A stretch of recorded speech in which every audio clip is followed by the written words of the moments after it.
Hi, everybody. Welcome. We have two great guests. We are going to be talking about fitness and physical fitness and how that fits into the whole picture of whole self, whole hairdresser, and how we can do our jobs more efficiently through having great physical health. We have Lisa Vagganut, a personal trainer and massage therapist, and Mark Lynn, personal trainer. They are both owners of Bay Functional Fitness, and I'd love for them to say a few words about who they are and their approach to what they do. We both work very much holistically. We look at the entire person. I definitely have a little bit more of a neural filter. I'm studying brain-based training, and so that's kind of where I default. Yeah, I take a holistic approach to training. While Lisa does tend to go down the more neural route, I use some of that stuff as well. We're both science-based trainers, approach every client as an individual, and that's the key to getting results. What are you paying attention to when you actually meet somebody for the first time? They come in, they've got their story. How do you begin working with them? What are you looking for? I think that the best place to start is with a really good history. That and what their immediate goals are. The next thing we do is tell me what your goals are. Why are you here? Why personal training? And that's usually gives us a really good place to dig in. A lot of assessing is what you do. What I typically do first, assess. You've gotten their goals, so then you systematically address what their goals are after you've sort of gotten a sense of what their real strengths and weaknesses are and their perceived strengths. Why should they be thinking about working with a trainer? What are the benefits of working with a trainer? Like every profession, you wouldn't hire a dentist to come fix your sink, right? We're professionals. We've been doing this for a long time, and we've made it our life's work. Really good at this thing that we do. Yeah. And you want a professional to be the manager of something that's so incredibly important. It's also the accountability, the fact that you have something on your schedule. You have somebody waiting for you, and too easy to do nothing. You sit down in front of a computer or in front of the TV and hours disappear, and the next thing you know, the whole day is gone. Right. What I tell people is you just have to get to me. All you have to do is get to me, and then it's up to me. Yeah. And then it's my job. How great is that? You just turn your computer on, and then it's somebody else's responsibility to help you be healthier. Yeah.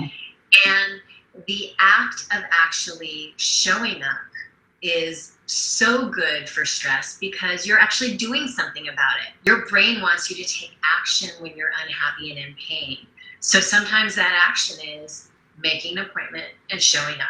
Yeah. And then it's up to us. Then that's where our relationship, which we've spent time fostering, right, can help you actually do more than you would have done otherwise. So can you speak to, in general, what you see as issues that hairdressers deal with their physical health? Unlike a lot of jobs in our society and culture now, most jobs sitting, which has an entire host of issues that are associated with that. Spend obviously I'm not telling you anything, a lot of time on your feet, constantly in this position with elbows up, tons of repetitive movement as well. So the things I would say would probably the most likely factor causing issues. Taking it a little bit more from a holistic perspective, hairdressers absorb all of the energy and crap that everybody brings in. In addition, let's talk about immune health. Yes. My hairdresser said somebody came in with a cold and it knocked her. She was off work for 2 weeks. Yeah. So think about what that actually cost her, not only physically but financially, being off for 2 weeks because one person had to get their hair done when they had a cold. Right. So in addition to taking care of biomechanical issues and overuse issues and repetitive stress issues, it's just so important that you figure out how to ground and how to clear and how to take care of your immune system and decrease your own stress and leave work at work instead of bringing all that crap home with you. You have to learn how to do that too. Yeah. I know. Yeah. I know. For me, when I first got into training, it was a long time now. As somebody who has the potential to be an absorber, I would find myself just finishing a day of work and just being emotionally, physically exhausted. Why is this happening? I've never felt like that before. And it took a few years of figuring out what was actually happening. You have to be present. Yes. You have to be on and you have to be engaged, especially when you're dealing with someone's physical person. Right. You have to be, but when it's over, you have to be like, okay. Yeah. What you call it, Lisa? Clearing? Is that what you called it? Yeah, clearing and grounding. And, like Mark, something that, I mean, again, it's just the comparison is so relevant, like, with what we deal with and what you deal with. So for me, my own health and well-being, that's where it starts.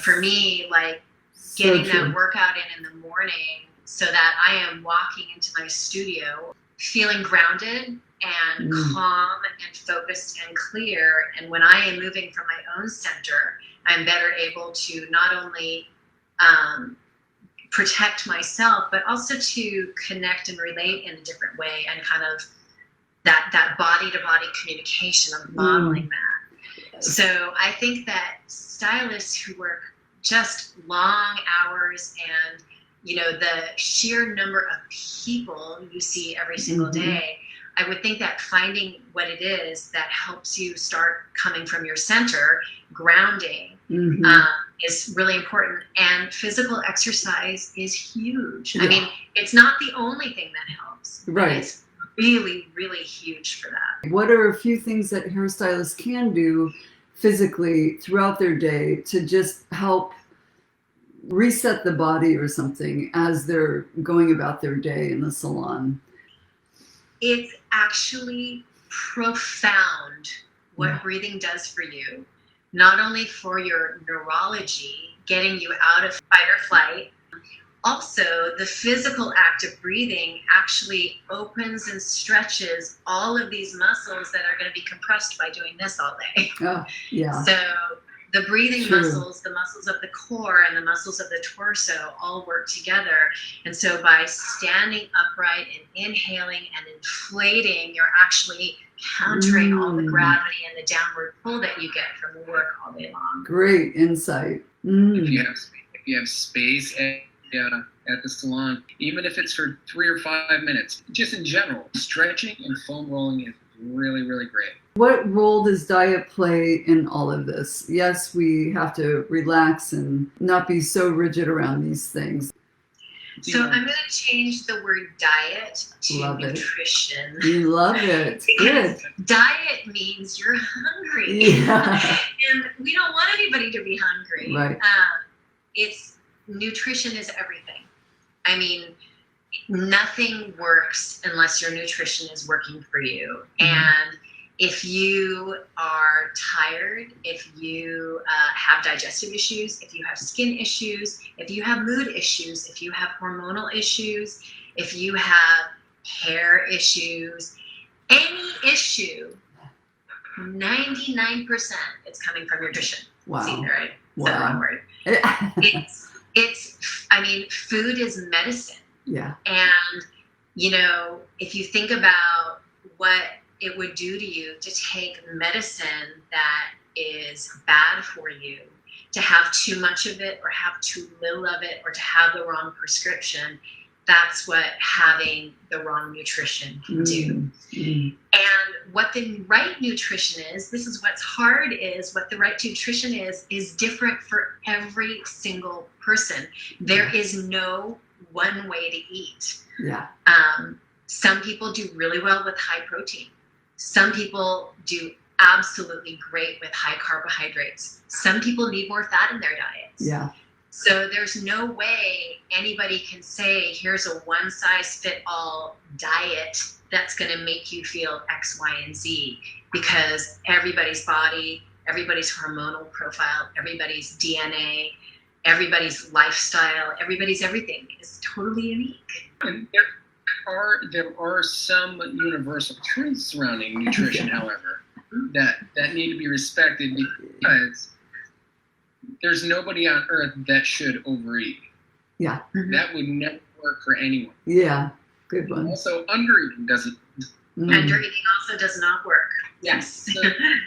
So managing the quantity of food that you eat is also hugely important. I so appreciate you sharing your knowledge with us, and I would love for people to be able to get a hold of you and make an appointment should they wish. How could they get a hold of you or make an appointment?